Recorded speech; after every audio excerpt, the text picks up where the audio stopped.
السلام عليكم، صباح الخير، صباح النور، صباح الفرح والسرور. نهاركم زين، نهاركم مبروك، نهاركم معطر بالقرآن. ما تنساوش تصلوا على النبي عليه افضل وازكى السلام. واش حوالكم؟ ان شاء الله على فيديو تاع اليوم يلقاكم كامل بصحة جيدة يا رب العالمين، ويلقى متتبعاتي الغاليات كامل سعيدات ومطمئنات. قولوا امين وحطوا لي هذاك الجام، الله يرضى عليكم. اكيد فضلا وليس امرا، واللي مازال ما اشتركتش في القناة واش راكي تستناي؟ اشتركي حبيبتي الغاليه وفعلي زر الجرس هكا باش يلحقك كل جديد. اصبح هذه طلت علينا شويه شميسه شويه برك، يعني قالت لنا صباح الخير وعاودت راح تعاود تغيمد الحاله. انا كان جويه العشرة هذيك ولا بروفيتيت، قلت مادام خرجت شويه الشمس نخرج شويه الفراش يتهوى ونحل الطاقه تدخلنا، يعني يدخلنا جو نظيف ونخرج من هذاك الروتين اللي كنا فيه الايامات اللي فاتوا، غير البرد غير السميق غير نخدموا غير مني نشوف حمد. هذا ما كان عندكم هذاك المثل اللي يقول نخدم غير مني نشوف حمد، حتى حنا هكا كنا الايامات هذو، يعني حاجه خفيفه برك. وما معني اليوم ما درتش حاجه كبيره بزاف، درك نزيد شويه وندير هذاك الميناج العميق رمضان بربي ان شاء الله. كل خطره نحي جهه نقص على روحي حتى يلحق رمضان ان شاء الله. اللهم بلغنا رمضان لا فاقدين ولا مفقودين. راهي بدات الريحه تاعو تضرب، التحضيرات الميناج المواعن. المهم بدينا نوجدوا له، يعني مازال هكا شويه برك بصح نقص هكا دوك نبدا شويه شويه نقص على روحي. كانوا اخرين يعني كانت وحده تقول لك كنخلي حتى تبقى سمانه ولا ربع ايام من رمضان وندير هذاك التنظيف العميق باش تبقى لي الحاله نظيفه. وكان اللي ينقص يعني يبداو من الدرك ينقصوا على روحهم كل خطره ينحيو جهه، خاصه يعني اللي عندهم الاولاد اللي عندهم خدمه اللي ينقصوا على رواحهم. وانا يعني من الفئه هذه اللي كل خطره ندير حاجه، وكي يلحق رمضان ان شاء الله نعاود بصح حاجه خفيفه برك نلقى روحي. ونحافظوا على النظام تاعنا، يعني كي تعودي تحافظي على النظام تاعك كل حاجه ترديها لبلاصتها، ولا منين حيتي مهم تعاودي تمسحي تعاودي تنظفي تعاودي ترتبي، مش راح بعدا ما تلقاي روحك تلقاي كلش سهل. وهنا حبيت نطرق لواحد الموضوع بالنسبة للمرأة الطموحة ولا الفتاة الطموحة اللي عندها أهداف اللي عندها أحلام حابة تحققها.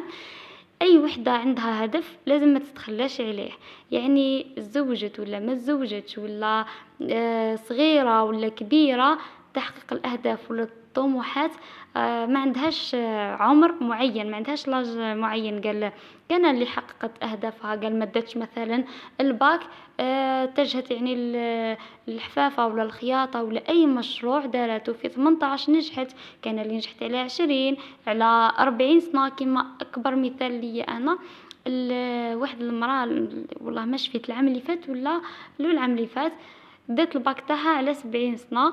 نورمالمون وحده تكون 70 سنه كي تكون وحده سلبيه تقول لك واش حدير بيه ولا كش ما بقى لها، بصح هي مادام عندها هدف انه تدي الباك داتو هذا وين كتب لها ربي وداتو على 70 سنه.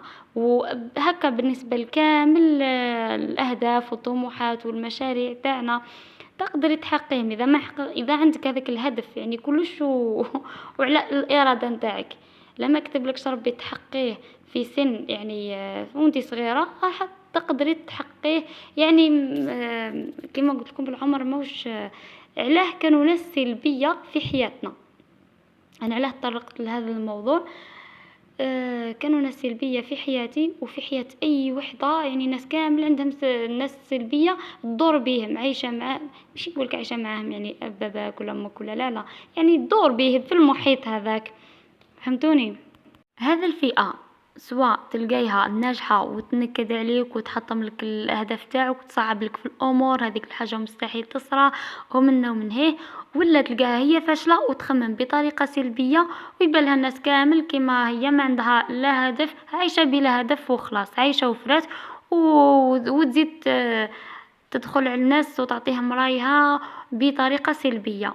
هذا الناس يليق خرجوهم من حياتنا، ماشي زعما كي نقول لكم خرجوا من حياتنا معناتها نربحوا معاهم العيب ولا، بصح نحاولوا كيفاه نجبدوا عليهم بالظرافه وما ندوروش معاهم بزاف. بيسك لا قلت لكم خاصه اللي وحده تكون ضعيفه الشخصيه، اي وحده اي واحد جاي يعطيها راي يهمها تاخذ لهم الراي هكا بالدارجه. وكل وحدة عندها هدف ولا طموح تخليه ترسمو. العمر مستحيل ما عندوش يعني موش عائق باش يخلينا انه نتخلاو على الاهداف تاعنا والطموحات. انا شوف راني هضرت لكم من اعماق قلبي، على بها راني شغل انفعلت زياده. وهذه هي. هنا البنات كان فاتني المقطع، كنا درنا محاجب للغدا، امي دارتها وانا درت لها لاصوص. وهذا البرد مع البرد يعني غير الحوايج هذو اللي كيما اللوبيا، عدس، المحاجب بالعيش، المهم. وهنايا كنت درت الزرير انا وقت القهوه. الزرير هو عباره عن قمح الحاجه، يعني اول قمح هذاك حي القمح. وكانوا اللي هذا صحي بزاف، بزاف نديروه للناس، يعني وحده الزرير هذا يحضر في طاولة مع لي غاطو وكلش. وكانوا اللي يديروا معاه العدس والحمص، هذا يكون صحي 100%. وحنا يعني هذا راهو قمح هذا ما كان.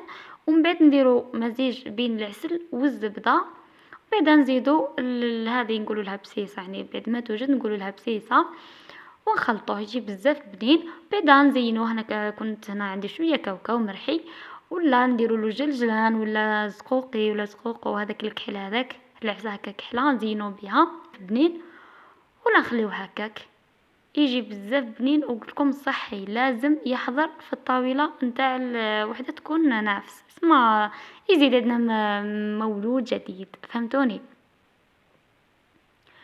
اما فنيج القهوه، الله الله يعني بالله كي نطلعوا هكا قهوه. مانيش ما نشربش القهوه بزاف ديما بصح هكا كي ساعات كي يدخلوا ناس سلبيه في حياتي، الله غالب. الظروف اقوى مني. هنا في العشاء حبيت، كنت درت حمص وكان عندي ربع دجاج، قلت نديرو هكا كباب. درت شويه، رحيت لهذاك الربع شويه برك يعني ماشي بزاف، رحيتو. ومع لي زيبيس درت كزبر، راس الحانوت، في الكحل وملح، ونص مغرف تاع ياغورت طبيعي، يعني كاش عندي كميه صغيره درتها باش يبقى لنا طري.